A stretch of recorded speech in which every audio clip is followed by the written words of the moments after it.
Hi, this is Jeff Keamy with Swift Connect, and today I'm going to do a quick start, a general overview or a quick start of what Swift Connect is and how it's useful. So the first thing I want to go over is the captive portal feature.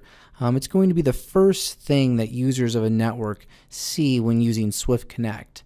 So I'm going to go over here to manage my captive portal. There's a lot of different options here. We're going to see the different sites that we can select, and here I'm going to select our office, and we can see here's the custom captive portal that you can create. There's a lot of different options here.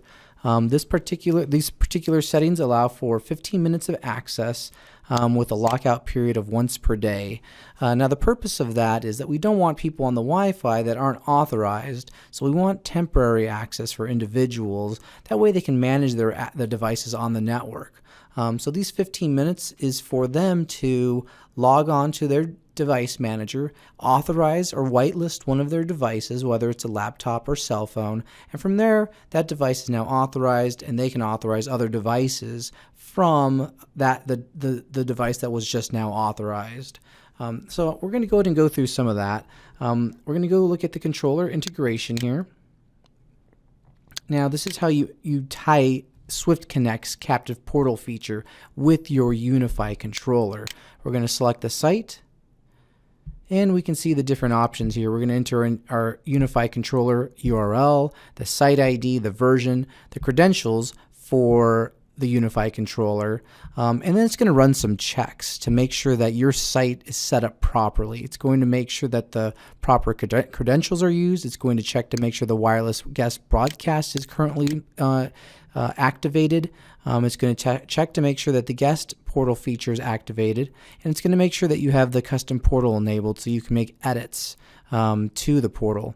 And it's also going to make sure that the captive portal is accessible for clients. If this was not checkmarked green, it would tell you to make sure that a particular site was on the authorization list inside of UniFi, and that is over here in guest control. And we can see that we can add a host name to the pre-authorization access list here, and that's where we tie in our controller, Swift Connect controller, with the UniFi controller. And then we have the code to install on the UniFi controller. We can click that button, we can download this as a file, and you simply browse over to your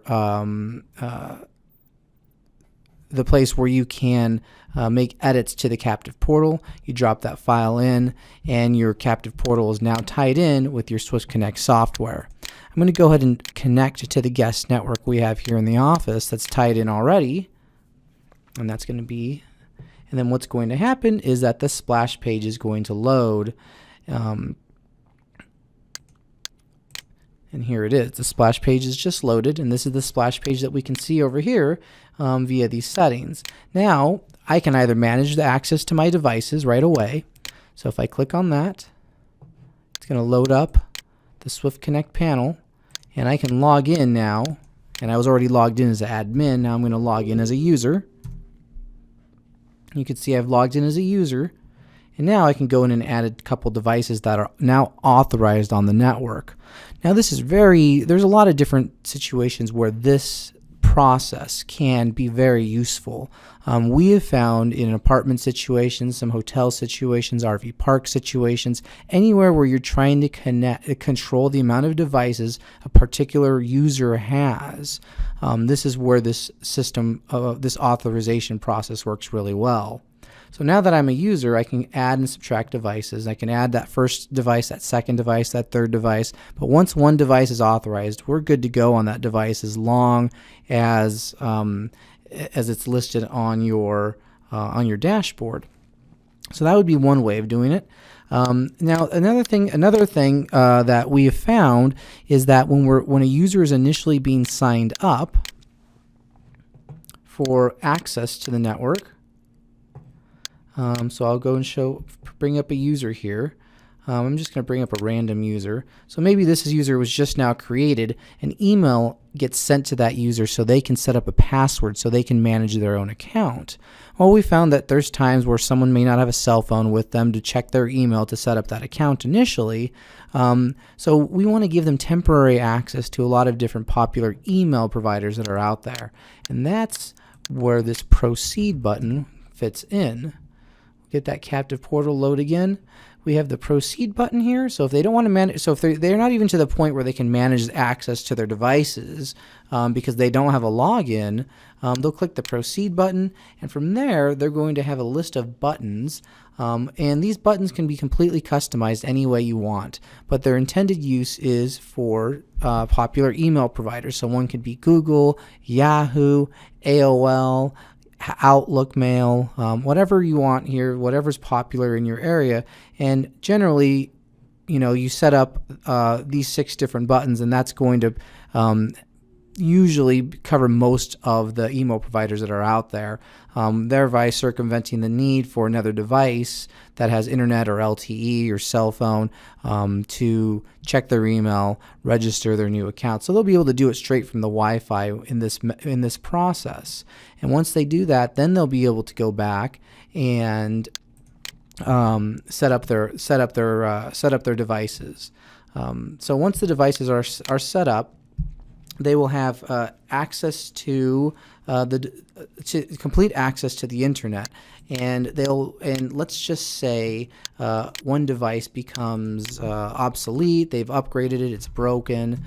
That's where the beauty of the system comes in. Now they can come in, delete that old iPhone that they no longer are using, and add in a new device, new phone, the new MAC address.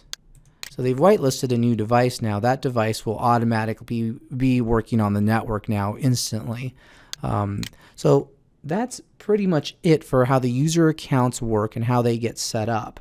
Let's briefly talk about the admin account. I know there's a lot of other videos that discuss the admin account feature, so I don't really want to go too much into that. But here is the admin area, and we can load up a number of different sites from here. And you have a lot of different information, and here's where you can manage the users.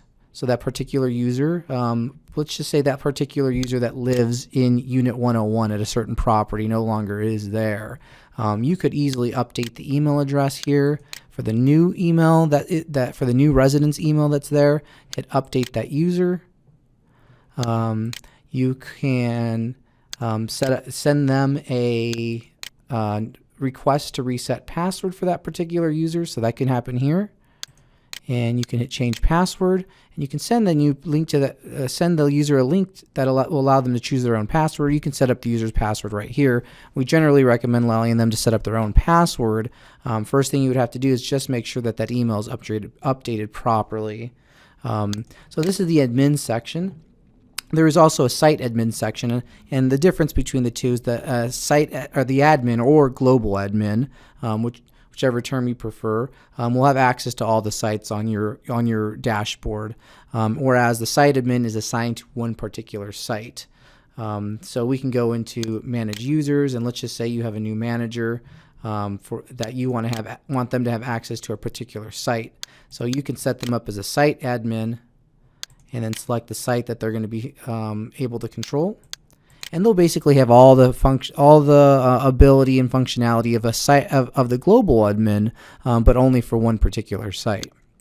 So that is the quick start guide in how Swift Connect is useful for your network, and there are just so many ways to really implement this way of logging into a network successfully, and there's a lot of different scenarios where it's going to work very, very well. If you have any questions, feel free to contact us. Thanks.